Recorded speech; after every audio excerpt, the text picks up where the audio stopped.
When we reflect on the book of Job, we are left with the question, how could God let such terrible things happen? Now, some of us would like to say, indeed many have said, if these things are going on, God, you're just a failure. Go ahead and say it if that's what you feel. God can take it. God has heard worse from us. But then we need to ask ourselves what we mean by let things happen. Should there be no suffering?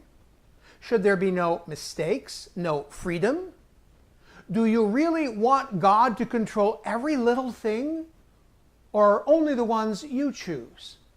And just how do we come up with those things? With some obscure formula? Only if you're good enough or pray right? The reality is simply that stuff happens. Germs happen, earthquakes happen, even evil happens. People who hurt others do some awful things. You know, don't you, that God actually does do something about that? God sends you out to heal, to do justice. He sent Jesus to show us just how we are to accomplish this marvelous work. And the same scriptures also teach us that God is not a person like we are, but rather God is love. No, not just a loving person, but love itself, the divine energy, the heart of all things, not some guy at a control panel in heaven.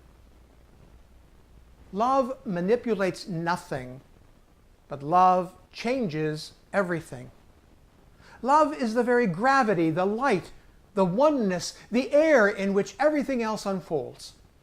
Love has the power to change even loss, even evil. Maybe it would make better sense if we stopped looking for some nice guy when we look for God, and instead look for love. Love isn't somewhere. Love is weeping, singing, pouring forth in the darkness. Even our rage at God can be an expression of love. Why? Because it shows that we care so much. So let's let go of our complaining about the darkness and instead let God's light pour out of our little heart.